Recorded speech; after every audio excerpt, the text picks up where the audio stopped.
Today I want to share with you my simple rules for owning less stuff. These are just very easy rules or guidelines more that I've been using myself for years and that will automatically result in you owning less stuff and less clutter in your home. So whether you want to pursue minimalism or you just want to simplify things or you want to spend less and save more, then this video will have some helpful ideas. Welcome back everyone, and if you're new here, this is a place where you can get tips and inspiration for living a simpler, happier, and calmer life. Definitely hit subscribe down below if you haven't already, because I would love to see you again next week. And today's video is kindly sponsored by Skillshare. I will chat more about them later, and I also have kind of a cool announcement that I want to share with you, so I will do that at the end of the video. So these are my 20 rules that help me to keep my home, my wardrobe, and my life simple and clutter-free.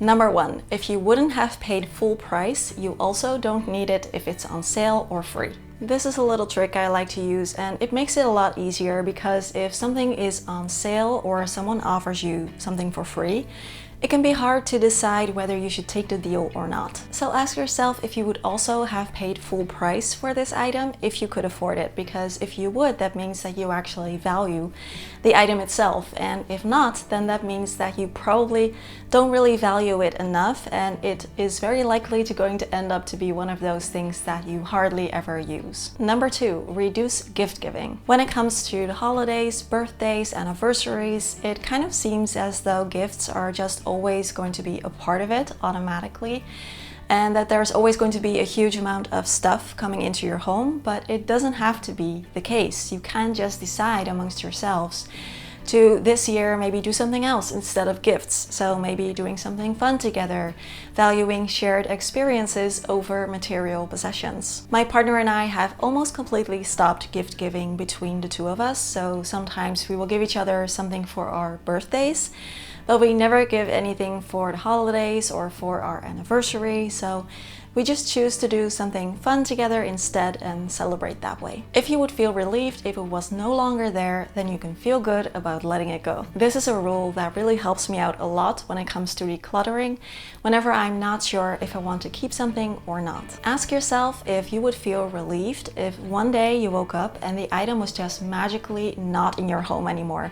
So it's just gone. It's not something that you did, so you cannot feel guilty about it, but it's just not there anymore. And if you would feel relieved or lighter or happier or some other positive feeling, then that is a good indication that you could probably feel good about letting it go. Number 4, one in, one out. A classic, but definitely very helpful. This rule means that whenever you bring something new into your home, something else needs to be decluttered as well. So that way you will never increase the number of things you own. Definitely this one can be applied carefully because I don't think it always works or with every category of things. But for example, right now, this is what I'm doing with my own wardrobe, because I've been really craving a change when it comes to my wardrobe, and that's because probably 3/4 of my clothing items are really old, like we're talking 8 years or older, which wouldn't be a problem, but it is really starting to show, and most of them have also gotten like 1 or 2 sizes too big for me, so I've been feeling a little frumpy. So I'm slowly working through my wardrobe, kind of mindfully replacing some items here and there and then getting rid of the old one, and that way I can really improve my wardrobe, but it will stay around that 40 items that it is now. Number 5, be careful with gateway purchases. These are things that make you want to buy more of those things. And for example, for me, plants is a good one. Whenever I buy a new plant, I notice that I am always on the lookout for more plants, like the weeks after that. Maybe for you, it's decor items or clothing or purses or books, I think is also a common one. Maybe it's skincare.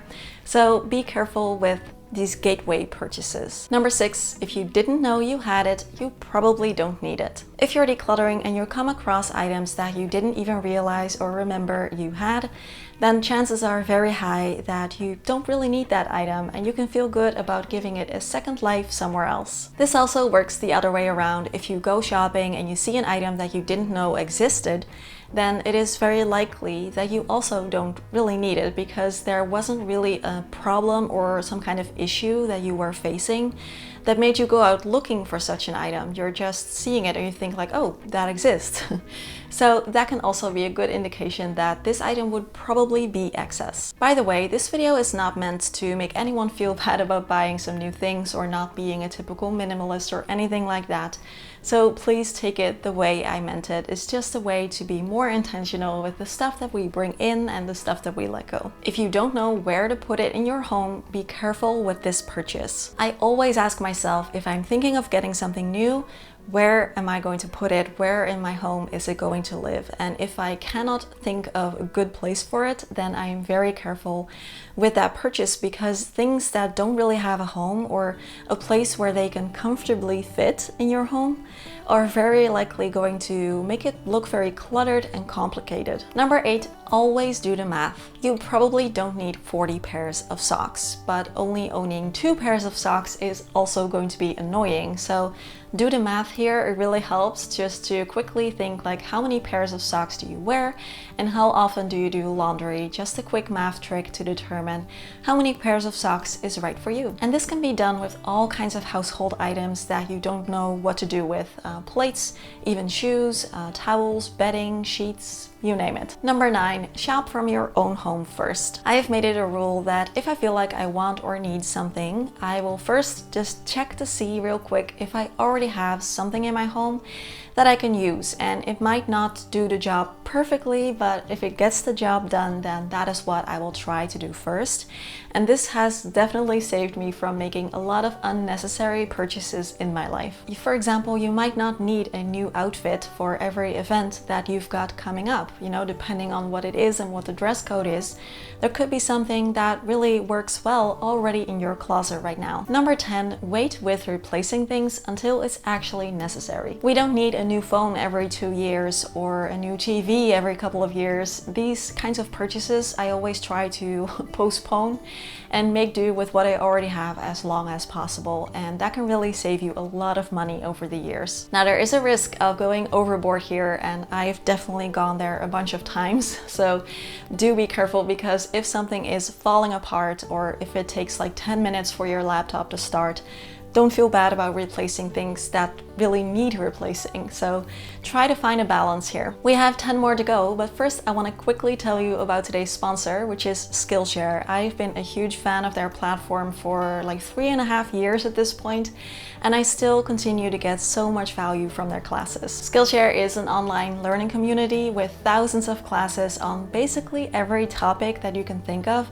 I have used them to learn to take better care of my plants or make my cappuccinos better, get back into playing the guitar, but also for my work I have learned about digital design and videography. Basically, if there is something I want to learn or get better at, I watch a class on Skillshare. For example, one of the most fun classes I've done is called Illustrating Expressive Portraits from Maya Fadul. She is so talented. I used this class to make my very own first portrait ever, which was this one. Please let me know in the comments if you know who this is. Obviously, this isn't the best portrait out there, but it was my first one and I feel like it went pretty well, and I love learning from her. And you can even try them for a month completely for free, because the first 1,000 people that use my link in the description box will get a 1-month free trial. You can try as many classes as you like, and if you don't like it, then you can just cancel within your trial and you won't be charged. But if you are anything like me, then I really think you'll love it, so check them out. Number 11, don't own things that only serve one very specific purpose. Avocado slicers, pizza scissors, even something like a pancake pan, unless you make a lot of pancakes. But these are usually kind of like small things, but together they can really clutter up your space or your kitchen. Same with your wardrobe, buying shoes that you can only wear for one very specific occasion. There's always going to be exceptions, of course, if you think that you will get a lot of use out of the item, but most of the time these are things that could also just be done like the regular way, and you don't need that very specific item that supposedly is going to make it easier, but it doesn't really. Number 12, just in case means never. Just in general, this is more often true than not. So if you come across an item that you haven't used in years, there's very likely going to be a reason for that. So you might just say, you know, I will wait one more season or one more year even, but if I haven't used it by then, out it goes. Be careful with backlog items and use things up. For example, this goes for beauty items, hygiene items, things like makeup, perfume, skincare. These things expire, and buying a new one when you haven't used up the old one yet is very likely going to result to a lot of clutter and possibly a lot of waste. So you can use this with anything. Try to use things up before you buy a new one. You can also use this principle for books, reading them before you get new ones. So basically with anything that you can use up. Number 14, own one of each category. My bathroom has become so much simpler and less cluttered when I started applying this rule of just only owning one of each category of items. So I have one eyeshadow palette, one mascara, one foundation, one lotion, one moisturizer, etc. And of course there's room for exceptions, so do what works for you.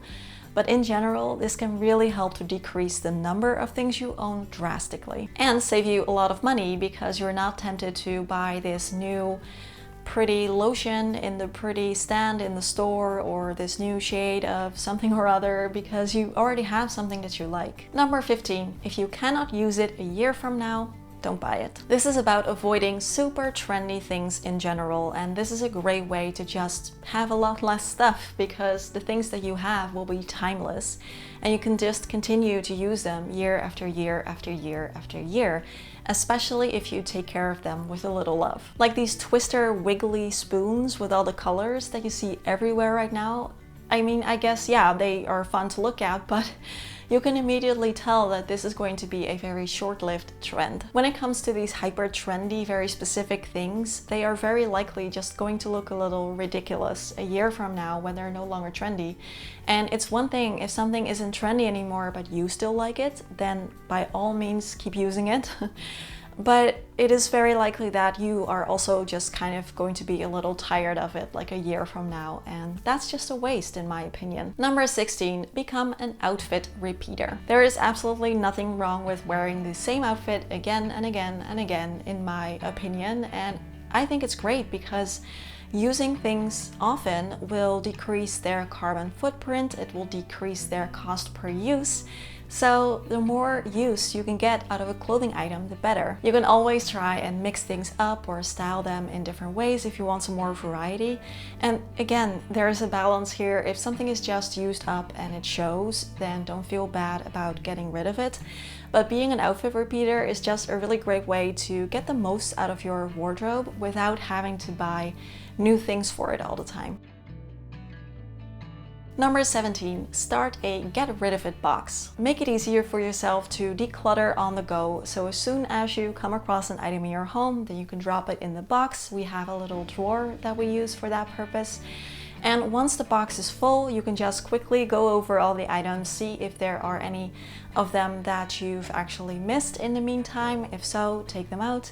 And the rest can be sold, given away, donated, recycled, or tossed. Will this actually make my life better in a real way? I've often had the feeling that so many items just exist out there in the world to solve imaginary problems that we just don't really have.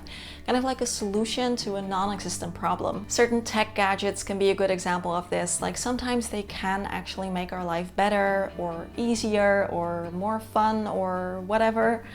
But sometimes I feel like if we didn't have the item, our life would be exactly the same, or maybe even a little bit better, because we would have saved that space for something that actually has value for us. Number 19, get rid of unnecessary duplicates. Really simple way to drastically decrease the number of things you own. Here again, exceptions can be possible. If you have several of one thing and you use them all the time, then that is fine.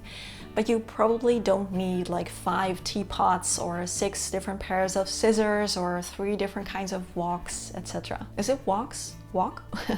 It's a very strange word in English. If you want some easy decluttering, then just go over your stuff and identify some duplicates that you might have. And if you don't need all of them, then just keep the best one, the one that you use most of the time, and get rid of the rest. Easy peasy. Number 20, the wish list. The best and most classic tip of all, the wish list. I have a rule for myself that I never buy things on impulse.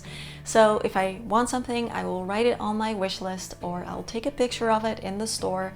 And I have a rule that I will think about it at least for a few days or even a few weeks or months if it is a bigger purchase. Impulse buys were definitely the biggest reason that I used to have way too much stuff and that I was spending more money than was necessary.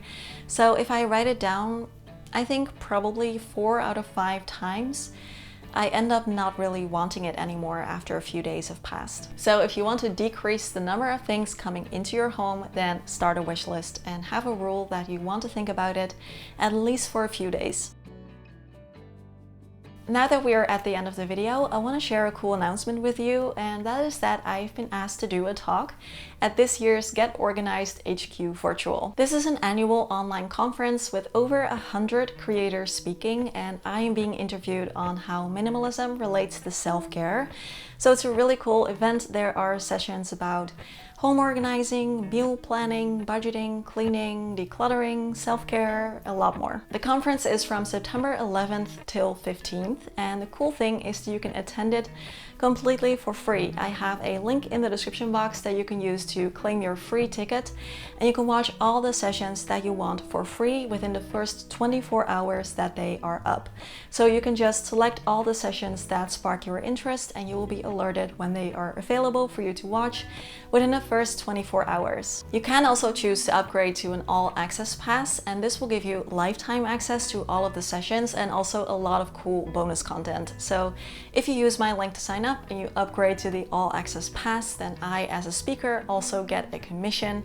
So it's a great way to support the channel. It's also just really great value. But whether you get the free pass or the all-access pass, I definitely recommend signing up, because there's going to be a lot of very interesting and inspiring sessions this year. If you have any questions about this, leave them in the comments, and you can also get your 1-month free trial of Skillshare. Link in the description box. As always, questions, comments, conversations down below. Have a wonderful day, and I will see you all again next week. Bye bye. Alright, did you or did you not notice the little candle in the background of my video? Let me know in the comments, because I always love watching videos with a candle, but I really don't know if it was noticeable.